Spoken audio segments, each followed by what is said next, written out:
ආයුබෝවන් හැමෝටම අපේ මෙකාට්‍රොනික්ස් සහ රොබොටික්ස් ඉගෙනුම් මාලාවට නැවතත් සාදරයෙන් පිළිගන්නවා. කලින් පාඩමෙන් අපි කතා කළා මතක ඇති විදුලියේ මූලික දේවල්. ඒ කියන්නේ වෝල්ටේජ්, කරන්ට්, රෙසිස්ටන්ස් වගේ දේවල්. හොඳයි. අද අපි බලන්න යන්නේ ඉලෙක්ට්‍රොනික උපකරණ හදනකොට පාවිච්චි කරන මූලිකම කොටස් ගැන. ඉතින් අපි බලමු මේ ප්‍රධාන සංරචක හතර ගැන. රෙසිස්ටර්, කැපැසිටර්, ඩයෝඩ් සහ ට්‍රාන්සිස්ටර්. හරි. අපි පටන් ගමු පළවෙනි එකෙන්. රෙසිස්ටර්. සරලවම කිව්වොත් මේකෙන් කරන්නේ විදුලි ධාරාව පාලනය කරන එක.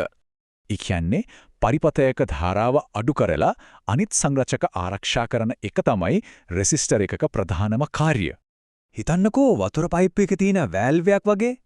ඒකෙන් වතුර පාලනය කරනවා වගේ රෙසිස්ටර් එකෙන් ධාරාව පාලනය කරනවා.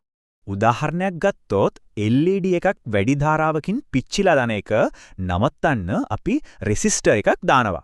රෙසිස්ටර් එකක අගය හරියටම දැනගන්නේ ඒකේ තියෙන පාට පටි. ඒ කියන්නේ කලර් බෑන්ඩ්ස් දිහා බලලා. හරි. ධාරාව පාලනය කළා.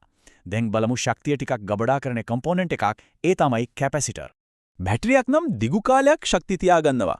ඒත් කැපැසිටර් එකක් ශක්තිය ගබඩා කරන්නේ බොහොම ටික වෙලාවකට විතරයි. මේවා ගොඩක් වෙලාවට පවර් සප්ලයි වල වෝල්ටේජ් එක ස්ථාවර කරන්න, සිග්නල් ෆිල්ටර් කරන්න වගේ දේවල් වලට යොදා ගන්නවා. ඉලෙක්ට්‍රොනික බෝඩ් එකක් බැලුවත් ඉලෙක්ට්‍රොලිටික් සහ සිරමික් කැපැසිටර්ස් කියන වර්ග දෙක නම් අනිවාර්යෙන්ම දකින්න ලැබෙල්. හොඳයි. ඊළඟට තියෙන්නේ ඩයෝඩ්. මේකේ විශේෂත්වය තමයි ධාරාව එක දිශාවකට විතරක් ගමන් කරන එක. හරියට වන් වේ පාරක් වගේ ඉස්සරහට යන්න දෙනවා ඒත් ආපසට එන ධාරාව සම්පූර්ණයෙන්ම නවත්තනවා. පවර් සප්ලයිස්, රෙක්ටිෆයර්ස් වගේම පරිපථ ආරක්ෂා කරන්නත් ඩයෝඩ් කියන්නේ නැතුවම බැරි දෙයක්. ඇත්තටම අපි හැමෝම දන්න LED කියන්නේත් ලයිට් එමිටිං ඩයෝඩ් කියන විශේෂ ඩයෝඩ් වර්ගයක් තමයි. දැන් අපි කතා කරන්නේ ඉලෙක්ට්‍රොනික ලෝකේ විප්ලවයක් කරපු බලවත්ම සංරචකය ගැන. ඒ තමයි ට්‍රාන්සිස්ටර්. නූතන ඉලෙක්ට්‍රොනික තාක්ෂණයේ පදනමම ට්‍රාන්සිස්ටර් කිව්වොත් හරි. සංඥා ඇම්ප්ලිෆයි කරන්න, ස්විච් කරන්න මේක යොදා ගන්නවා. හිතන්න අපි පාවිච්චි කරන ස්මාර්ට්ෆෝන් එකක් ඇතුලේ මේ වගේ ට්‍රාන්සිස්ටර් මිලියන ගණක් තියෙනවනේ. මේක පොඩි ඉලෙක්ට්‍රොනික ස්විච් එකක් කියලා හිතන්න. පුංචි සිග්නල් එකකින් ඊට වඩා ගොඩක් ලොකු ධාරාවක් පාලනය කරන්න පුළුවන්. හරි. දැන් බලමු මේ ඉගෙනගත්ත කම්පොනන්ට් ටික එකතු වෙලා පරිපථයක වැඩ කරන්නේ කොහොමද කියලා.